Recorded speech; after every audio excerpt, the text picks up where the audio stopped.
What is going on, guys? This is Miasin. So not too long ago, Akira posted this beautiful ass article that I'm going to be covering right now. That is essentially a summary of all the most degenerate decks that have been played in the last 10 years. And the reason why he's doing that is because the OCG is slowly but surely moving into its 25th year anniversary. So Akira's like, you know what, fuck it. I'm just going to show you guys every degenerate bullshit that we've had to endure in the last 10 years. Today, I'll be, reviewing all those decks. And I'll try to make it as simple as possible so that, everybody who doesn't necessarily have context on these decks can still understand to a certain extent what is going on. But before this video starts, make sure you like and subscribe. Check me out on Twitch and Instagram. Anyways, we are currently in 2023, which means that 2023 minus 10 years is 2013. And wow, what a coincidence! Dragon Ruler existed in 2013. And even people who just recently came back into the game might actually know what Dragon Ruler is and might actually understand why it used to be like a really insane deck. Contrary to popular belief, it is very debatable whether the deck was considered tier 0 or not at the time, and the reason for that was because of the fact that it coexisted with another deck, and that deck was Spellbook. And also in 2013, the goal of Yu-Gi-Oh! Wasn't really to make, 10 negates going first and unbreakable boards that nobody could have a fair chance at winning against going second, but rather to win with resources. The graveyard was basically a second hand for you, and also it triggered a lot of effects when the cards got banished and stuff like that. So Sacred Sword, the 7 stars, was a really good card back in the days. You draw 2 cards, and then you banish a level 7 monster from the hand or field, if I recall correctly. So this card, people are considering playing it in Kashtira, but it's not as good as it used to be in Dragon Ruler, because the Dragon Rulers, they all have really nasty effects when they get banished. So yeah, very nice cards, and all of them, except for Tempest, are all currently banned in the TCG, even though I personally believe that all of them, maybe except Red Ox, could actually get unbanned. And even Red Ox probably, because I know it's a Monster Reborn, generic Monster Reborn, but it's not like that unfair right now. So for a little sample deck list, we have this right here. So this is during a format where all the Dragon Rulers are at 2, and there is one insane card that is missing, and that is,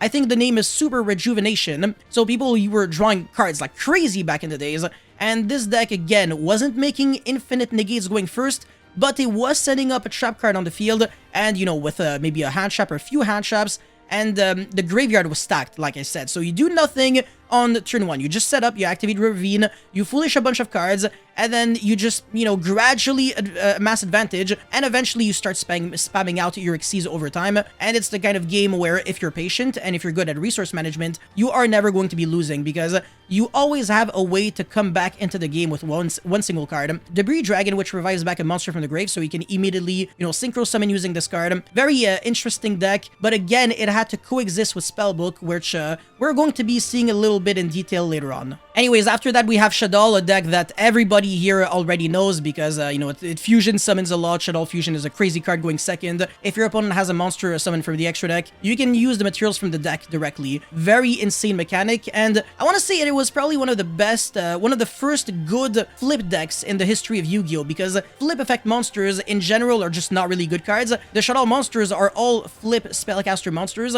and they were actually good at, doing that. And also, Tribute Summoning was a good play in Shaddoll because you would be activating Shaddoll Fusion in the mirror match and then summon whatever, Winda, Construct, whatever, and then you would be Tribute setting your Shaddoll Beast on top of your Construct so that you end your turn on no monster summoned from the extra deck, and therefore when you pass turn to your opponent, he cannot use Shaddoll Fusion for the full effect. Playing correctly in the Shaddoll mirror match and in that format was definitely very important. Now, Nekroz was a deck that was tier 0 back in the days. It is not really good right now, and it's actually seeing less play than the Shaddoll cards. Some Shaddoll cards are still seeing play, like Shaddoll Winda, but Nekroz was completely unfair because Trishula basically almost had the exact same effect as the Trishula Synchro monster, but it could only resolve if your opponent had exactly at least one card in the graveyard, field, and in hand. So if you had like no cards in hand, you could dodge Trishula completely, and that's the reason why Burning Abyss was a very good counter to Trishula, to Nekroz, because they would go like set 4 set 4 spells and traps, and then set like a monster, and that's it there. So yeah, Nekroz was still an overpowered deck because it just did so much, and it had a really good grind game because of all the graveyard effects of your Nekroz mirrors. They were all insane. Alright, PePe, another tier 0 deck. So up until now we're at like what, 3 in a way, kind of tier 0 decks. PePe was arguably one of the better ones, and I'm going to be showing a deck list on that, but the deck was extremely explosive. The mirror match was disgusting because of Wavering Eyes. This is basically a card that destroys all the pendulum scales on the field, and if you're destroying like more than 2 scales, it has even nastier effects. But even if you're only destroying 2 scales, it still searches any pendulum monster from the deck to the hand. However, because of the fact that it dealt damage, it meant that it would be negatable by the Perform Mage Damage Juggler, so that made the mirror match even wackier. But back in that format, the other decks were like Monarchs and Burning Abyss. Burning Abyss was good because it could actually main deck anti-spell and, you know, just sit on a Beatrice with a bunch of trap cards. Literally nobody was doing well with other decks. Like, I think there was a YCS in Atlanta or something, 2015. That was the only YCS, if I recall correctly, in the TCG, as well as YCS Sydney, where PePe was legal, and the only non-PePe decks were like, must have been 2 Domain Monarchs and 1 Cosmo, and Cosmo was just pretty garbage. It was a TCG exclusive deck, so didn't exist in the OCG, but yeah, whatever. I mean, PePe could also search Solemn Strike and do some nasty things, and it didn't lose to Maxi that much, because when you Pendulum Summon for 5, because yes, that was a thing back then, your opponent was only drawing 1 card. So if you can end on like Trap Tricks or Fleesia at least, then your opponent only goes +1 with Maxi, and it's now the end of the world. Alright, moving on into another deck in 2016, because yeah, it actually started in 2015 for Perform Mage, but in 2016 it actually evolved into something else, which was Perform a Pal Draco Slayer, because the Perform Mage monsters were banned. I mean, I'm talking about Plush Fire actually. But yeah, 2016 was Blue Eyes. I'm not really going to be talking too much about that because it was not tier 0, but it was a good tier 1 deck, and it actually won Worlds in 2016 by Shunsuke Hiyama, so shoutouts to you, even though he probably doesn't watch my videos. Another good deck in tier in 2016 was ABC, which still exists today, but the playstyle was completely different. Basically, you were going like summon a level 4 monster, and then activate a Hanger, and then search your whatever, and then overlay for Bujinte Tsukuyomi, set a bunch of back row, discard your whole hand, draw 2 cards, and then summon ABC Dragon Buster. The deck was really Helmet, and right now it's actually completely different because you're playing with Theron King Regulus, with the Brave Token Engine, Magician Souls potentially, completely different cards from what we used to see. Now, Zoodiac in 2017, absolute cancer. Well, it started in 2016 for the OCG, but in the TCG we got in February of 2017. That was how I got my first regional top, and because I studied the OCG back then in 2016, and I realized that Infernoid Zoodiac actually did have a much better conversion rate than pure Zoodiac. Even though more people were playing pure Zoodiac, more people were doing better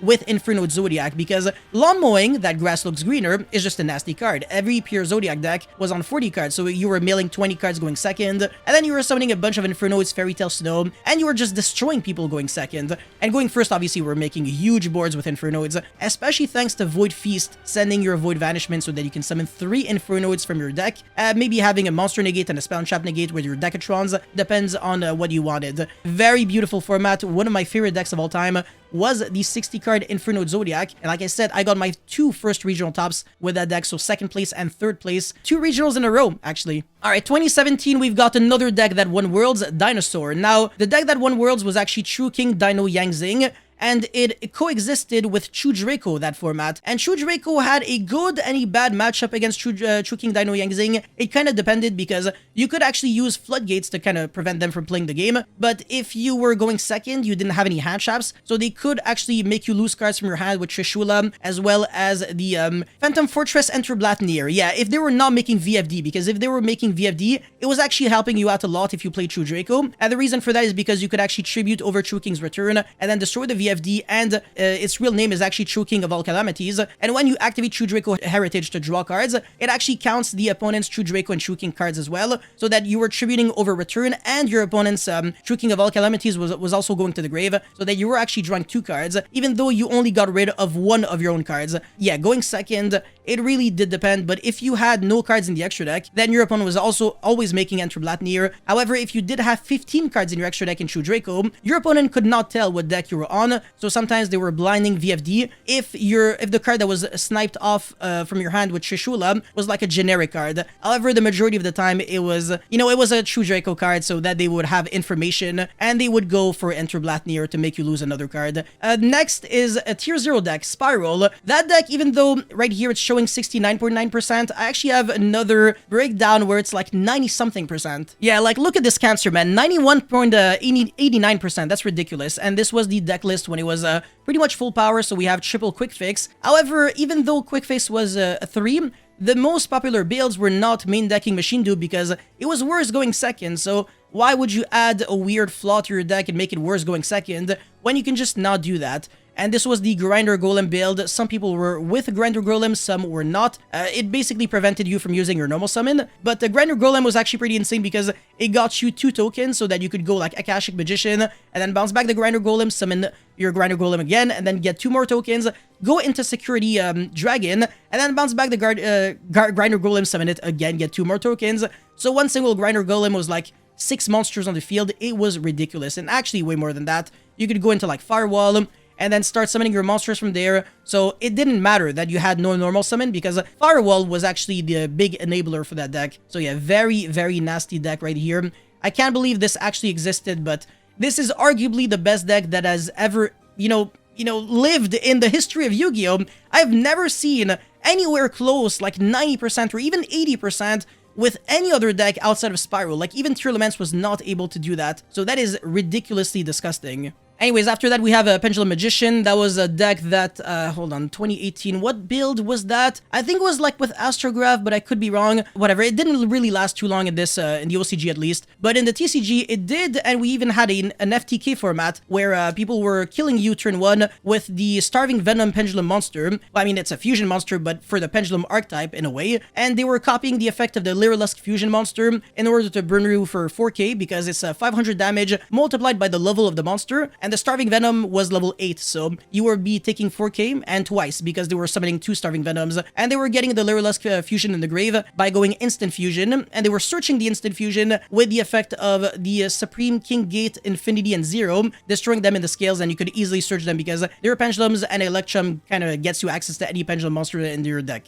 I'm speaking really fast, but I actually have no idea what I'm saying. Well, I'm really just improvising. Anyway, Sky Striker, everybody knows what that deck is. Salamander, same shit. Dragon Link, whatever. I mean, in the OCG, I don't really know how long it existed, but in the TCG, this is something that we got like much later on because in 2019, we had another deck that actually used Agar Pain. It was, Danger Thunder. That was making like 5 negates and making you lose 2 cards from your hand. It was ridiculous. So definitely the good old days. Orchest, also everybody knows what that deck is. Dogmatic Invoke, that's really recent. And then Orchest again, Virtual World, Tribrigade, Sword Soul, Phantom Knight, Branded Despia, Sprite, and then Tearlament. So everybody knows those decks. All right, for the other decks that were competing with the top decks.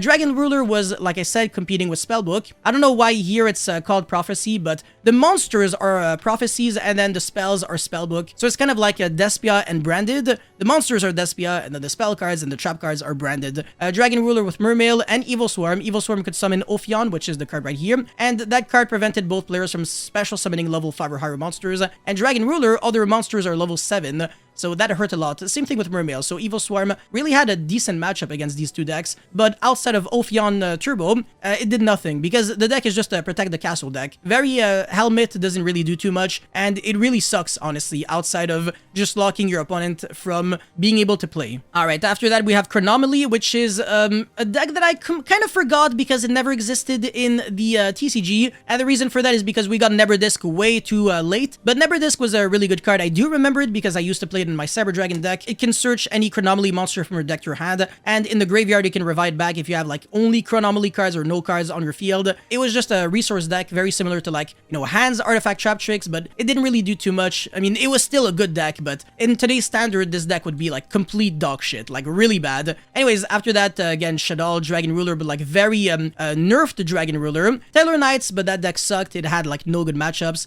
Shaddoll, Clifford. Clifford was like really frustrating, man. Triple skill drain and stuff like that. And Towers Turbo was like not fun at all. Necros tier 0 and Clifford randomly here because it didn't really lose too hard to like Unicorn, and it could actually play around the Trishula banishing cards because sometimes you just don't have any cards in your grave because you're playing a Pendulum deck. Unless you're using like Upstart Goblin and stuff like that, then they go to the grave. But if you only have Pendulum cards, then, you're pretty safe from that. Necros Hero, wow, Dark Law Turbo, pretty good. Hero was completely different from the hero that we see right now. So the hero of right now is basically an aggressive OTK deck, but back in the days, it was like you play 20 spell cards, 10 trap cards, and 10 monsters, and you play triple Bubble Man, and you make like Bahamut Toad and Dark Law with like some trap cards and Rafflesia. Yeah, that was like the good old hero. Yeah, the deck was really fun, but nobody really plays it that, you know, that way right now. Anyways, Perform Mage, Perform Apal, the tier 0 deck, and then Draco Slayer. So that came here to, you know, replace the Perform Mage cards.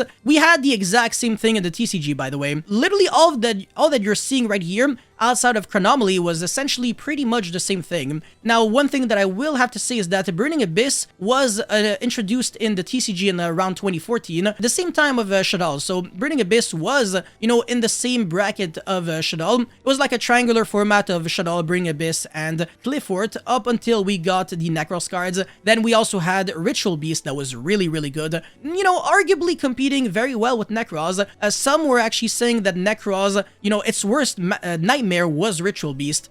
They were a pretty annoying deck, and they could also play like Floodgates, like Macrocosmos and Dimensional Fissure. So it's kind of like the Flunderies of right now in a way. Anyways, Blue Eyes, very good old deck. And then other decks that were actually competing with Blue Eyes, I remember Magispector, and then Monarchs and some other decks. That format was actually really fun. I really miss the 2016 era, honestly. Anyways, ABC, DDD was really good in the OCG because they got the structure deck for DDD, and in the TCG we got fuck all, and it took us like so long to get the good support. So DDD was garbage for the longest time, and we got the support way too late. But for them, the deck was truly tier 1, and I do remember that just like it was yesterday, so that's nuts. And Metal Foes was always a really good deck ever since it existed. And then after that, tier 0 Zoodiac, no shit, and then Zoodiac and True Draco. Didn't really like that format too much. I really actually hated it because, I don't know, like nerfed Zoodiac was just not fun to play with. If you don't really know what I'm talking about because you weren't here to, you know, endure it, then, you know, I'm jealous of you because I was the one suffering. Anyways, Dinosaur, True Draco, BC, Spyral, Magician Zephyr, Jesus, okay. Plant Link, that's an FTK deck. This is Phoenician Cluster Amaryllis. It created an infinite loop with, I believe, Samsara Lotus, with, I think, Topologic Bomber Dragon. So in the end phase, we were burning, like, infinite damage. That was really stupid. Sky Striker for a long-ass time, Jesus! Oh my god, Sky Striker was tier 1 forever. Look at this. 1, 2, 3, 4, 5, 6, 7. Yeah, a lot of Sky Striker formats. But to be fair, we can actually say the same to Thunder Dragon and Orchist, and Altergeist was alright, but it was never the best deck. It was just like up there in a way. But Thunder Dragon, and even pure Thunder Dragon, was good. But the combo version of Thunder Dragon was like problematic. That was different. And it was because of the combo build that the Thunder Dragon Colossus got banned. And in the OCG, it got limited. I think because of the pure version, I might have forgotten, but I don't think people were really playing the combo build because they did have Maxi and we didn't. So the pure build was a little better through the Maxi. But whatever. I guess these are the most recent formats, and people kind of already know what is going on, and this is also the OCG, not in the TCG, so I'm not going to be going into too many details. And if you want to look at these pie charts, you can do that for yourself, but they're very insightful and interesting, even though they do not have any deck lists. So a lot of really cool text. If you think, yeah, I might have missed something, then go check it out for yourself because it's a really good read. It's just that it's really, really long because it covers like a full decade, basically. But that's pretty much it for this video. Thank you guys so much for watching. Again, huge shoutouts to Kira, the freaking man, the myth, the legend. I really appreciate you and the service that you are bringing to the community. Yeah, that's pretty much it for this video. Thank you guys so much for watching. Don't forget to like and subscribe, and I'll see you guys very soon. Peace.